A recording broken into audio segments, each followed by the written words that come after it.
હવે જઈએ સીધા જ ભરૂચ, જ્યાં કેટલીક ફેક્ટરીઓ દ્વારા કેમિકલ યુક્ત પાણી છોડવામાં આવ્યું છે। જે નદીઓનું તળાવોનું પાણી છે એને ગંદુ કરવા માટે વારંવાર સૂચના આપવામાં આવી છે કે આવું ન કરો, તેમ છતાં પણ કેટલાક લોકો છે સુધરવા માટે તૈયાર નથી અને વારંવાર આવું પાણી છોડવામાં આવે છે। તો જીપીસીબી જવાબદારો સામે કાર્યવાહી કરે હવે તેવી માંગ ઉઠી છે, કારણ કે વારંવાર સૂચનાઓ આપવામાં આવી છે તેમ છતાં પણ આ લોકો સુધરવા નથી માંગતા।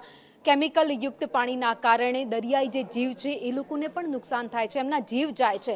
દરિયાની જેટી પાસે કેમિકલ યુક્ત પાણી છોડવામાં આવ્યું છે। આ દ્રશ્યો તમે જોઈ રહ્યા છો, ટ્રીટમેન્ટ કર્યા વગરનું પાણી છે, જે ઉદ્યોગોનું ફેક્ટરીઓમાંથી આવતું પાણી છે પીળા રંગનું, એ સીધું જ દરિયામાં છોડી દેવામાં આવ્યું છે। ત્યારે હવે જવાબદારો સામે કડકમાં કડક કાર્યવાહી કરવામાં આવે તેવી માંગ ઉઠી છે। જો કે અગાઉ પણ આ મુદ્દે કાર્યવાહી કરવામાં આવી હતી, કેટલીક ફેક્ટરીઓ હતી જેને નોટિસ પણ આપવામાં આવી હતી, તેમ છતાં પણ એક પણ ફેક્ટરીઓ સુધરવાનું નામ નથી લેતા અને જે સારું અને શુદ્ધ પાણી છે તેને ખરાબ કરી રહ્યા છે। ટ્રીટમેન્ટ કર્યા વગરનું આ પાણી છે, ગંદુ પાણી, જેમાં અનેક કેમિકલ્સ રહેલા છે જે દરિયાઈ જીવ માટે ખતરનાક છે, તેમ છતાં પણ આ પાણી છોડવામાં આવે છે।